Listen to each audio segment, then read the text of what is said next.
Bismillahirrahmanirrahim. Assalamualaikum warahmatullahi wabarakatuh. Alhamdulillahilladzi hadana li hadza wa ma kunna linahtadiya laula an hadanallah.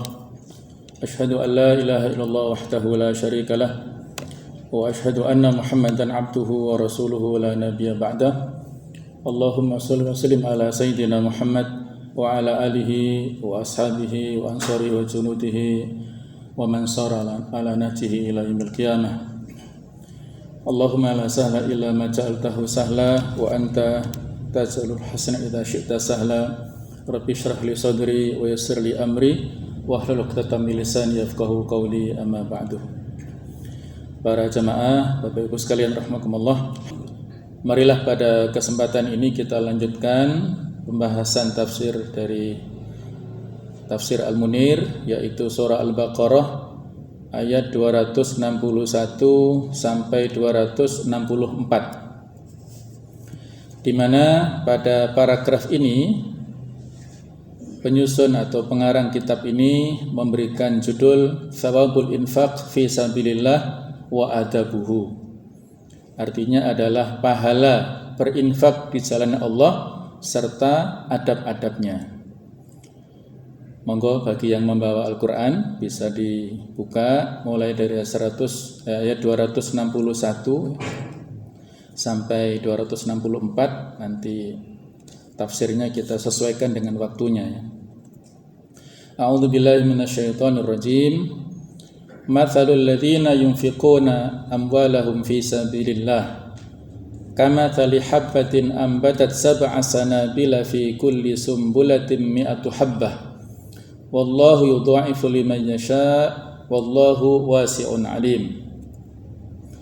Mathalu permisalan alladzina orang-orang yang yunfiquna mereka menginfakkan amwalahum harta-harta mereka fi sabilillah di jalan Allah. Kamathali habbah seperti permisalan satu biji ambatat yang bisa menumbuhkan sab'a sanabila 7 tangkai fi kulli sumbulah pada setiap satu tangkai itu ada mi'atu habbah 100 biji.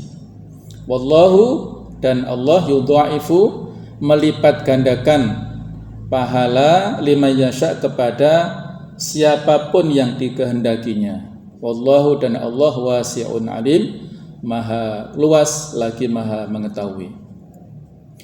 Alladzina yunfiquna amwalahum fi sabilillah thumma la yutbi'una ma anfaqu manna wala adza lahum ajruhum 'inda rabbihim wala khaufun 'alaihim wala hum yahzanun. Alladzina orang-orang yang yunfiquna mereka menginfakkan amwalahum harta-harta mereka fi sabilillah di jalan Allah, thumma la yutbi'una kemudian tidak mengikuti ma anfaqu apa yang telah diinfakkan manna wala adza yaitu menyebut-nyebut dan tidak menyakiti. Lahum ajruhum bagi mereka ada pahala mereka inda rabbihim di sisi Tuhan mereka. Wala khaufun alaihim tidak ada rasa takut kepada mereka, wala hum yahzanun dan tidaklah mereka bersedih.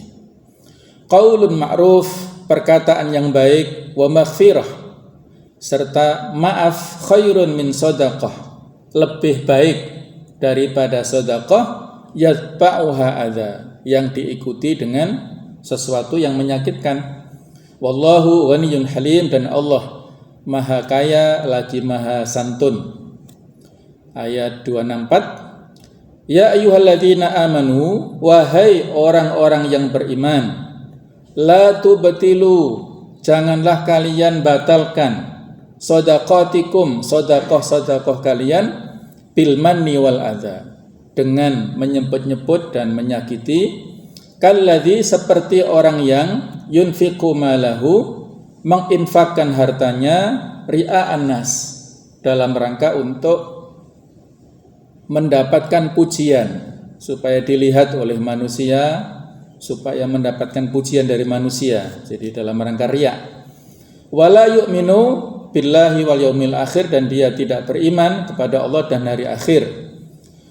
Famathaluhu, maka permisalannya kamathali, seperti permisalan Safwanin alaihi turab, batu licin yang di atasnya ada tanah ataupun ada debu.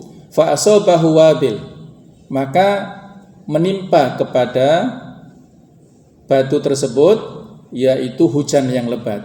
Fatarakahu solda, maka meninggalkannya dalam keadaan bersih. Jadi ada tanah yang berada di atas batu yang licin, ketika tertimpa hujan lebat maka tidak berbekas sama sekali tanahnya. Artinya pahala orang yang melakukan infak dengan riya itu tidak ada bekasnya sama sekali. La yaktiruna ala syai', mereka tidak memiliki atau tidak memiliki kemampuan sama sekali mimma kasabu, terhadap apa yang mereka usahakan. Wallahu la yahdil qaumal kafirin, dan Allah tidak memberi petunjuk kepada orang-orang yang kafir. Jamaah sekalian rahimakumullah, pembahasan berikutnya adalah terkait dengan al-munasabah atau keterkaitan, korelasi antara ayat-ayat ini dengan ayat-ayat sebelumnya ya. Dikatakan oleh Syekh Wahbah Zuhaili, asbatat al-ayat as-sabiqah amral ba'thi. Ayat-ayat yang sebelumnya telah menetapkan tentang urusan hari kiamat. Wa anna nasa yub'atsuna ila darin yuwafawna fiha ujurahum biwairi hisab, dan bahwa orang-orang nanti pada saat hari kiamat itu dibangkitkan pada suatu negeri yang dipenuhi pahala-pahala mereka, balasan-balasan mereka dengan tanpa hisab. Wa dzakarahuna fadilatal infaq fi sabilillah. Pada ayat ini disebutkan tentang fadilah, keutamaan berinfak fi sabilillah. Wa subulullah katsirah. Dijelaskan oleh beliau di sini bahwa yang dimaksud jalan Allah itu banyak macamnya. Mithlu nashril ilm, menyebarkan ilmu. Jadi kalau ada orang yang punya uang, berinfak fi sabilillah untuk menerbitkan buku misalnya, mencetak majalah ataupun koran ataupun media sosial yang lainnya, maka itu termasuk fisabilillah. Mendirikan madrasah, mendirikan sekolahan, pesantren dan sebagainya. Itu nasrul ilm fisabilillah ya, termasuk menyebarkan ilmu dan masuk dalam kategori fisabilillah. Wa muhawalatil qadha 'alal jahl wal faqr wal marad, yaitu usaha dalam rangka untuk memberantas kebodohan, kefakiran dan sakit. Jadi menyebarkan ilmu dalam rangka untuk memberantas kebodohan, mendidik generasi, kemudian juga wal faqr ya, jadi memberantas kefakiran. Ya, berarti dia berusaha untuk mendirikan lembaga-lembaga sosial, lakzis atau las dan sebagainya ya, dalam rangka untuk memfasilitasi mengumpulkan harta orang-orang yang memiliki kemampuan, kemudian disebarkan kepada fakir miskin ataupun memberdayakan kepada orang-orang yang tidak mampu, akhirnya memiliki kemampuan, jadi mengentaskan kemiskinan. Wal marad yaitu penyakit, dalam rangka untuk ya misalnya mendirikan rumah sakit dan lain-lainnya ya. Wa a'dhamuha, dan yang paling utama fi sabilillah itu adalah al-jihadu litakuna kalimatullahi al-ulya, ayatul Islam yal ulya. Jadi yang utama adalah jihad bil qital, jihad dalam bentuk peperangan, menegakkan kalimat Allah supaya Islam ini tinggi ya, tidak dilacahkan oleh musuh-musuhnya. Faman jahada ba'da hadzal burhan 'ala al-ba'ts alladhi la ya'ti bihi illa nabiyyun falahu fi jihadihi thawabul 'adzim. Maka barang siapa yang berjuang bersungguh-sungguh setelah keterangan yang jelas tentang masalah hari kiamat yang tidak dibawa kecuali oleh seorang nabi. Jadi berita-berita tentang hari kiamat adalah sebuah kebenaran yang pasti yang dibawa oleh seorang nabi, falahu fi jihadihi thawabul azim, maka pada perjuangannya ada pahala yang banyak. Waqad raghaba al-Qur'anul Karim fi mawa'id adidah bil infaq. Al-Qur'an banyak memberikan motivasi, dorongan kepada kita semua pada tempat ataupun ayat-ayat yang banyak sekali tentang masalah infak ini. Li'annahu wasilatu ighna'in wa tahqiqin li'annahu wasilatu ighna' wa tahqiq rafahu lil jami'. Jadi infak itu adalah sarana dalam rangka untuk memberikan kekayaan serta memberikan kenyamanan, ketentraman kepada banyak orang. Orang bisa memiliki kemampuan, bisa makan dengan teratur, sehat walafiat, memiliki ketenangan, itu adalah kebutuhan semuanya. Juga merupakan sarana yang jelas dalam rangka untuk menjaga kemuliaan umat, menjaga keutamaan umat, serta mencegah dirinya dari berbagai macam serangan musuh-musuhnya. Maka barang siapa yang bakhil, yang tidak mau mendermakan hartanya, maka Allah Ta'ala akan memberikan kehinaan, ya, akan memberikan kehancuran kepadanya. Seperti umat-umat yang dulu yang telah dihancurkan Allah Ta'ala, mereka tidak mau berinfak fisabilillah, mereka adalah umat yang bakhil, tidak mau taat kepada aturan Allah, maka dihancurkan oleh Allah Subhanahu wa Ta'ala. Qala Rasulullah sallallahu alaihi wasallam, Rasulullah sallallahu alaihi wasallam dalam sebuah hadis bersabda, Rabbi zid ummati, ya Allah tambahkanlah kepada umatku. Maka turunlah ayat, man dzalladzi yuqridullaha qardan hasana fayudha'ifahu lahu adafan katsira.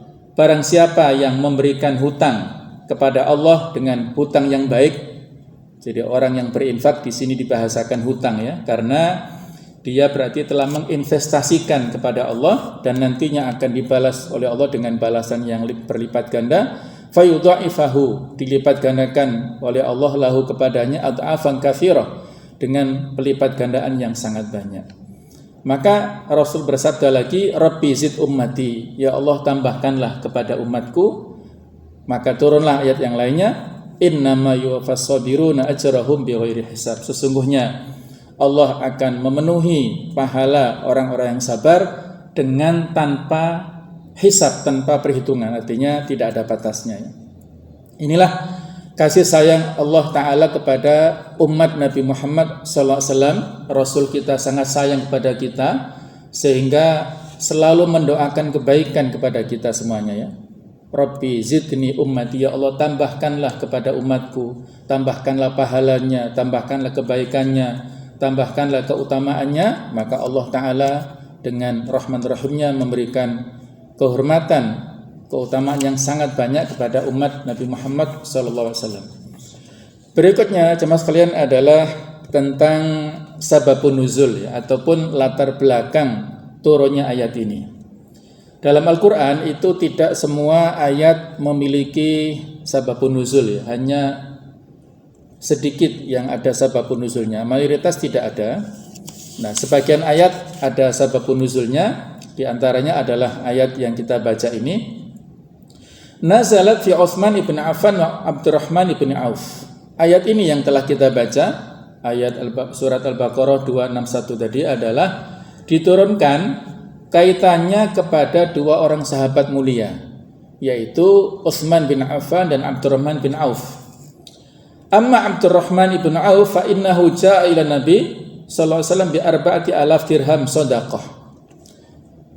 Pada suatu saat Abdurrahman bin Auf ini datang kepada Rasulullah Muhammad sallallahu alaihi wasallam membawa 4.000 dirham untuk sedekah. Faqala, maka beliau berkata, kana indi 8,000 dirham. Saya punya 8.000 dirham ya Rasulullah sallallahu alaihi wasallam.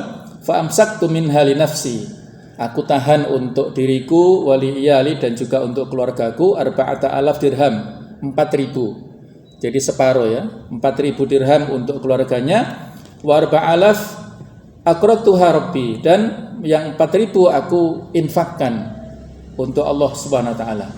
Faqala lahu Rasulullah sallallahu alaihi wasallam, maka beliau bersabda kepada Abdurrahman bin Auf, barakallahu laka fima amsakta wa fima a'taita. Wahai Abdurrahman bin Auf, semoga Allah memberikan barakah terhadap harta yang kamu simpan dan terhadap harta yang kamu infakkan, kamu berikan. Wa amma Utsman radhiyallahu anhu, adapun Utsman radhiyallahu anhu, faqal, maka beliau berkata, alayya jihaz man la jihaza lahu fi ghazwati Tabuk.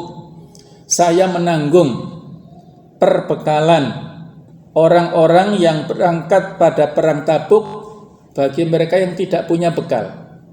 Jadi orang yang tidak punya bekal, semangat berperang untuk berangkat ke perang Tabuk, maka akulah yang menanggung perbekalannya. Fajahazal muslimina bi alfi ba'ir. Maka Utsman bin Affan memberikan atau menyediakan 1.000 unta dengan lengkap, dengan perbekalannya, pelananya, tali kekangnya, semuanya dilengkapi. Itu telah disiapkan oleh Utsman bin Affan. Wa tasaddaqa bi raumah, dan dia juga dalam kisah pada saat kaum muslimin mengalami paceklik di Madinah pada awal-awal hijrah, beliau mensedekahkan, membebaskan sumur Raumah dari orang Yahudi. Fanazalat fihi ma hadhil ayah, maka turunlah kepada kedua orang sahabat ini ayat yang mulia ini ya. Jemaah sekalian, jadi ayat ini menjadi semacam pujian ya kepada keutamaan dua orang sahabat ini. Abdurrahman bin Auf itu adalah salah satu sahabat di antara 6 orang as-sabiqunal awwalun yang pertama-tama masuk Islam. Beliau juga merupakan ashabus syura atau ahlul halil wal aqdi ya. Jadi merupakan tim inti, tim formatur yang memilih khalifah pada pemerintahan Khalifah Umar bin Khattab, dan beliau juga salah satu dari al-asyrah al-mubasysyaruna bil jannah, yaitu salah satu sahabat yang diberi jaminan masuk surga tanpa hisab. Ada sebuah hadis riwayat Tirmidzi yang secara eksplisit disebutkan oleh Rasulullah SAW bahwasanya ahlul jannah, orang-orang yang masuk surga itu ada 10 yang diberikan jaminan ya. Jadi 4 itu adalah Khulafa Rasyidin, mulai dari Abu Bakar, Umar, Utsman dan Ali. Kemudian 6-nya itu adalah Abdurrahman bin Auf, kemudian Sa'ad bin Abi Waqqas, kemudian Thalhah bin Ubaidillah, Zubair bin Awam, kemudian Sa'id bin Zaid dan Abu Ubaidah bin Jarrah. Jadi inilah 10 sahabat yang kiprahnya luar biasa ya, termasuk Abdurrahman bin Auf. Ini adalah orang yang kaya ya, konglomerat, dan rata-rata memang 10 sahabat ini orang-orang yang mampu ya, kecuali Ali bin Abi Thalib saja yang fakir, yang lain adalah orang yang kaya, termasuk Abdurrahman bin Auf adalah orang yang sangat mampu. Beliau pada saat di Mekah itu menjadi saudagar yang kaya raya, dan pada saat hijrah ke Madinah semua harta kekayaannya ditinggalkan oleh Abdurrahman bin Auf ini. Jadi hartanya, perniagaannya, semuanya ditinggalkan. Beliau hanya membawa dirinya dan ya perbekalan secukupnya. Sehingga ketika berada di Madinah, Nabi sallallahu alaihi wasallam melakukan al-mu'akhad ya. Jadi mempersaudarakan kaum muslimin muhajirin dengan kaum muslimin ansar. Dan Abdurrahman bin Auf ini karena latar belakangnya adalah orang kaya, dia persaudarakan dengan orang kaya juga dari ansar yang bernama Sa'ad bin Rabi'.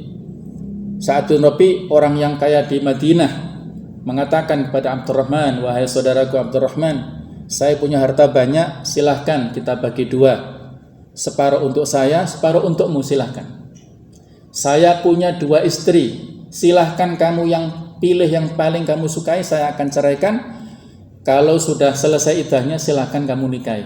Sampai seperti itu ya, persaudaraan kaum muslimin dari Madinah ini.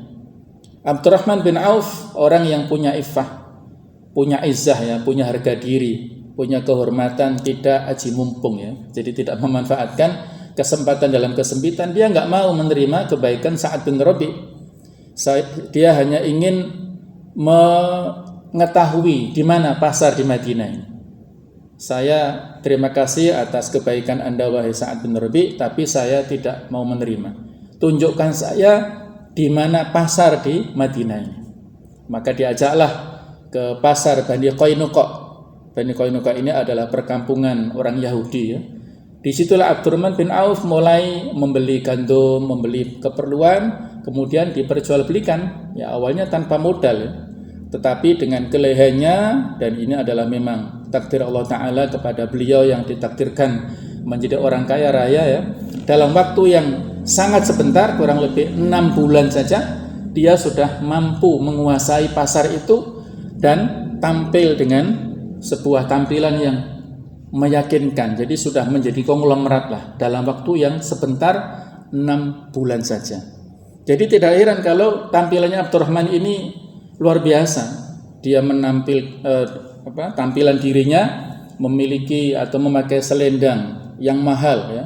Harganya 400 dirham, itu tidak aneh ya, karena beliau adalah orang yang kaya. Jadi dia tampilannya meyakinkan, infak dan sedekahnya juga sangat banyak. Itulah Abdurrahman bin Auf yang luar biasa ya.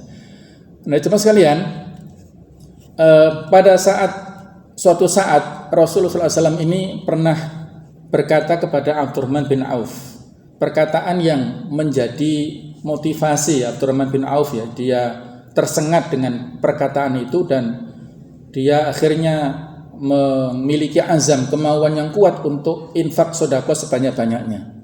Dalam hadis begini, ya Ibnu Auf, innaka minal aghniya, wahai Ibnu Auf, kamu ini salah satu dari orang-orang kaya. Walan tadkhulal jannah ila zahfa, kamu tidak masuk surga kecuali dengan merangkak, kata Nabi begitu. Fa'akridillah yutlik laka qadamaika, maka berilah infak di jalan Allah, niscaya Allah akan membebaskan kedua kakimu. Jadi kalau kamu berinfak sebanyak-banyaknya, maka kamu bisa berjalan masuk surga itu. Nah, itulah motivasi dari Abdurrahman bin Auf ya.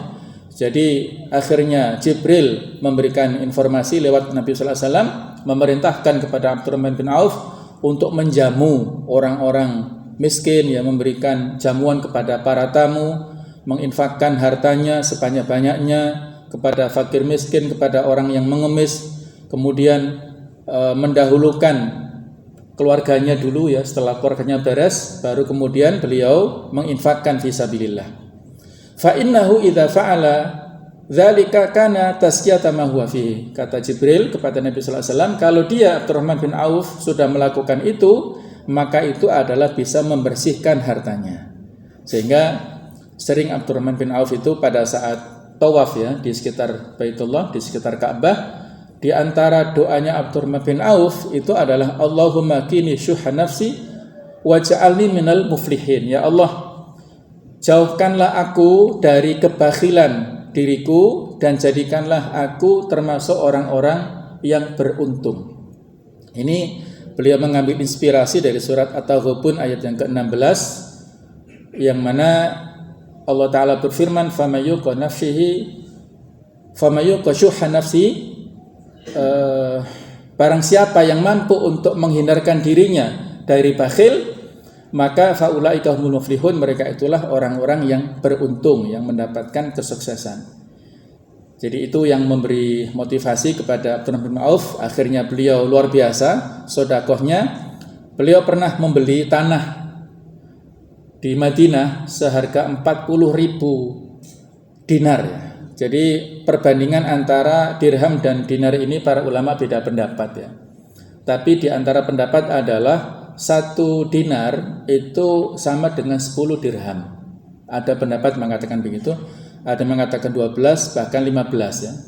1 dinarnya itu kurang lebih adalah senilai 4 gram emas, yang kalau dikuruskan 1 dinar itu dulu bisa membeli 1 kambing, dan ini konstan ya. Jadi dari dulu sampai sekarang harga dinar ini stabil.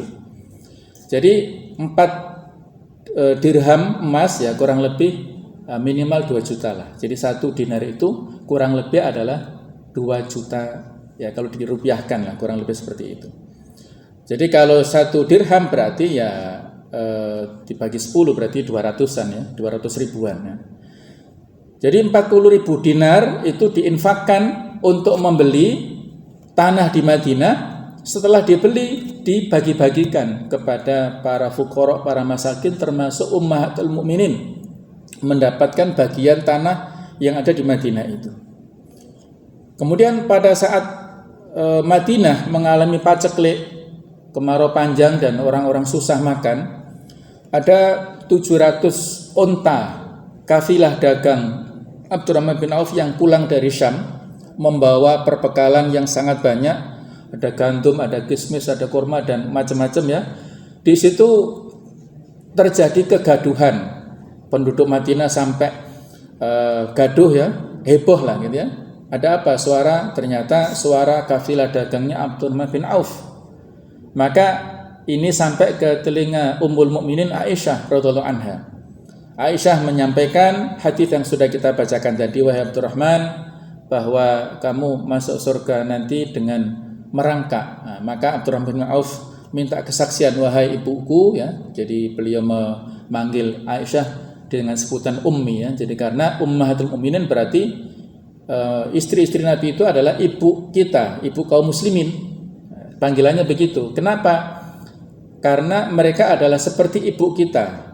Ibu kita berarti kita tidak boleh ya, kaum muslimin yang ketika Nabi sallallahu alaihi wasallam wafat ya, itu tidak boleh menikahi istri-istri Nabi yang ditinggalkan itu, karena mereka adalah ummahatul mukminin ya. Jadi Aisyah dipanggil ibu oleh Abdurrahman bin Auf dan minta kesaksian, wahai ibuku, saksikanlah aku menginfakkan semua apa yang aku miliki ini, 700 unta dengan segala isinya itu saya infakkan fisabilillah semuanya. Jadi semuanya diinfakkan fisabilillah. Dan pada kesempatan yang lainnya beliau menginfakkan harta yang sangat banyak. Kadang-kadang satu hari itu sampai memerdekakan 30 orang budak. Coba kita hitungnya, 30 orang budak langsung dimerdekakan dan harganya tidak murah ya. Budak ini nggak tahu harganya berapa. Pokoknya ya sangat mahal, tapi dilakukan oleh Abdurrahman bin Auf ini. Pada saat beliau mau meninggal dunia itu memberikan wasiat ya. Wasiat di antara wasiatnya begini. Tolong nanti saya harta yang saya miliki ini bagi kepada ahlul badar yang masih hidup. Yaitu masing-masing ahlul badar itu bagi 400 dinar. Ya, 400 dinar kali ada 100 sahabat saat itu ya. Jadi berarti 40.000 ya, 40.000 dinar. Yang kalau kita kuruskan tadi satu dinarnya 2 juta. Nah, 2 juta kali 40.000 berapa tadi ya? Silakan dihitung sendiri ya. Jadi itu di antara wasiat beliau ya. Dan wasiat ini kan maksimal sepertiga ya. Artinya di antara wasiat beliau itu dan masih ada wasiat yang lain. Jadi hartanya sangat banyak. Beliau dalam sebuah riwayat pada saat meninggal itu meninggalkan 3 atau 4 orang istri dan masing-masing istrinya itu mendapatkan warisan 80.000 dirham. Nah, itulah ya yang diberikan kepada keluarga beliau. Dan beliau meninggalkan emas ya, kalau emas seperti sekarang emas batangan lah, yang dipotong-potong pakai kapak. Jadi sampai pakai kapak itu tukang motongnya itu sampai bukan hanya satu orang, banyak orang yang motong pakai kapak itu sampai kecapean memotong emas yang diwariskan oleh Abdurrahman bin Auf. Beliau meninggal pada tahun 31 Hijriah, berumur kurang lebih 72 tahun, dimakamkan di Baqi ya. Baqi itu adalah pemakaman sebelah timurnya Masjid Nabawi ya. Tapi ya karena di sana tidak ada namanya ya kita nggak tahu pasti sebelah mana kuburannya ya. Tapi yang jelas dimakamkan di situ, diimami pada saat sholat jenazahnya oleh Utsman bin Affan, dan juga pada saat dikuburkan ada seorang tokoh sahabat Sa'ad bin Malik mengatakan wajabalah kita ditinggalkan oleh seorang yang memiliki kepribadian yang sangat kokoh, yaitu Abdurrahman bin Auf. Beliau ini luar biasa ya. Jadi sebagai inspirasi kepada orang-orang yang punya kemampuan, yang sebenarnya beliau punya beban tadi ya, sudah kita sebutkan. Beliau satu saat juga disampaikan oleh Nabi sallallahu alaihi wasallam dalam hadis yang lain, "Wahai Abdurrahman, kamu nanti masuk surganya itu belakangan ya. Karena kamu orang yang kaya di antara kita. Jadi masuk surgamu belakangan." Maka Abdurrahman bin Auf sedih ya. Ya Rasulullah, saya kalau begitu ingin miskin saja. Jadi beliau ingin memiskinkan dirinya supaya hisabnya cepat ya. Dalam sebuah riwayat disebutkan memang antara orang yang kaya dengan yang miskin, hisabnya orang kaya ini kan lama, auditnya itu ya, hartanya banyak. Maka orang miskin yang tanggungannya sedikit itu lebih dahulu masuk surga. Berapa jeda waktu antara orang miskin yang sudah masuk surga dengan orang kaya yang nunggu di depan itu beberapa riwayat menyebutkan sampai bedanya jedahnya 500 tahun jauhnya. Sehingga ketika orang kaya nantinya masuk setelah menunggu 500 tahun itu ada percakapan. Ada percakapan antara orang miskin dan orang kaya. Tadi kamu di sana berapa lama? Saya menunggu ya 500 tahun itu. Terus apa yang terjadi? Jadi kami menunggu dengan bercucuran keringat, sangat panas dan bercucuran keringat. Sampai-sampai saking banyaknya keringat yang keluar dari tubuh kami itu kalau diminum oleh 1000 unta itu tidak ada habis-habisnya. Saking banyaknya, Masya Allah, luar biasa ya. Itulah kondisi pada Yaumul Hisab yang luar biasa, yang sangat mendekankan. Dan orang-orang yang kaya. Perang Tabuk ini adalah perang yang sangat sulit. Musuh itu kuat. Jadi kaum muslimin memerangi kerajaan Bizantium Romawi Timur. Kemudian jaraknya yang sangat jauh, serta perbekalannya yang sangat sedikit. Nah, itulah maka perang Tabuk itu dinamakan Yaumul Asr, hari yang susah, yang sulit. Terjadi pada tahun 9 Hijriah ya, setelah Fathu Makkah itu. Nah, setelah kaum muslimin pulang dari perang Tabuk itu, mereka datang ke Madinah dalam keadaan korma-korma yang ditinggalkan lama itu membusuk. Jadi para petani banyak yang mengeluh, banyak yang sudah ya terbayanglah kerugian, mereka sudah menanam sekian lama tapi tidak bisa panen ya. Maka saat itulah Abdurrahman bin Auf ya mengatakan ini kesempatan dirinya. Dia jual investasi yang dia miliki, dia kumpulkan hartanya dan dia beli dengan harga yang bagus. Korma-korma yang busuk itu dibeli semuanya. Ya memang tujuannya untuk memiskinkan dirinya, membangkrutkan dirinya. Membeli korma-korma busuk itu dibeli semuanya. Dia taruh di gudangnya, ya dia simpan, nggak tahu untuk apa. Nah ternyata jemaah sekalian, tidak berapa lama kemudian ada utusan datang dari Yaman. Mereka membawa berita bahwasanya di Yaman tersebar penyakit atau wabah menular. Yang obatnya itu adalah kurma busuk ya, tidak ada yang lain. Jadi mereka mencari-cari di Madinah siapa yang punya kurma busuk, sudah nggak ada ya.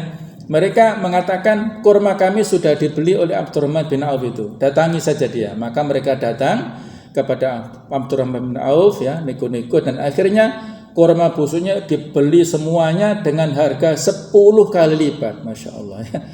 Jadi itulah ya, kemiskinan nggak mau mendatangi kepada Abdurrahman bin Auf ini ya. Jadi dia mau miskin, tapi kekayaan mengejarnya kemanapun dia pergi. Jadi dia akhirnya untung banyak ya, yang seharusnya dia ingin merugi, bangkrut, ternyata justru mendapatkan keuntungan 10 kali lipat. Inilah Abdurrahman bin Auf yang luar biasa. Utsman bin Affan juga ya luar biasa juga ya, kita tidak meragukan bagaimana kekayaan Utsman bin Affan ya, luar biasa. Beliau adalah seorang yang diberi julukan Dzun Nurain, laki-laki yang memiliki dua cahaya, karena dua putri Rasul sallallahu alaihi wasallam dinikahi oleh Utsman bin Affan ya. Beliau telah kita singgung tadi ya, membebaskan sumur ya. Jadi saat kaum muslimin hijrah ke Madinah ada kesulitan air, dan satu-satunya sumber saat itu yang ada di Madinah adalah sumur yang dikuasai oleh seorang Yahudi. Yahudi ini dinego-nego supaya menjual sumurnya tapi nggak mau.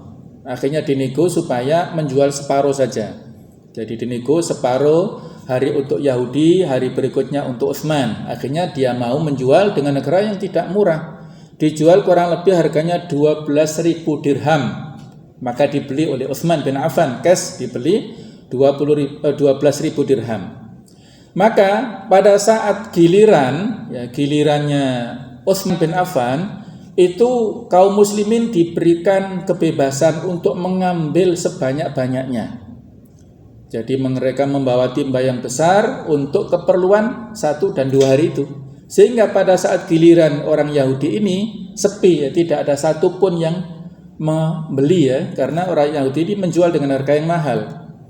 Jadi pada hari yang berikutnya, pada saat giliran Yahudi sepi, tidak ada yang menjual, tidak ada yang membeli air tersebut, akhirnya lambat laun dia mau untuk menjual, melepas semuanya, dan akhirnya dilunasi oleh Utsman, dibeli dengan harga berikutnya 8.000 dirham. Jadi totalnya 20 dirham itu dibeli sumur Raumah ini dan menjadi wakaf untuk kaum muslimin. Dan kabarnya masih ada sampai sekarang ya, karena kebarokahan dari sumur ini masih dimanfaatkan oleh kaum muslimin untuk perairan di sana. Inilah luar biasa warisan yang didapatkan kita dari Utsman bin Affan ya. Dalam sebuah hadis dikatakan orang yang paling kasih sayang di antara umatku adalah Abu Bakar. Orang yang paling tegas pendiriannya dalam membela agama itu adalah Umar bin Khattab. Orang yang paling pemalu di antara umatku adalah Utsman bin Affan. Orang yang paling mengetahui hukum halal haram adalah Mu'adz bin Jabal. Orang yang paling ahli dalam bidang hafalan Quran adalah Ubay bin Ka'ab, imam besar Masjid Nabawi ya. Orang yang paling faham tentang hukum waris adalah Zaid bin Thabit. Dan setiap umat ada orang yang bisa dipercaya. Aminu hadhil ummah Abu Ubaidah bin Al-Jarrah.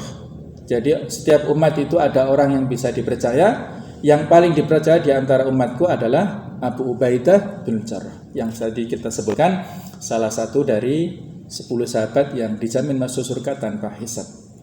Inilah jemaah sekalian, sebagai pengantar dari tafsir ini, mudah-mudahan bisa memberikan semangat kepada kita semuanya untuk berinfak fisabilillah dengan harta yang kita miliki. Mudah-mudahan ada manfaatnya, dan kurang lebihnya maaf. Ihdinas siratal mustaqim. Wassalamualaikum warahmatullahi wabarakatuh.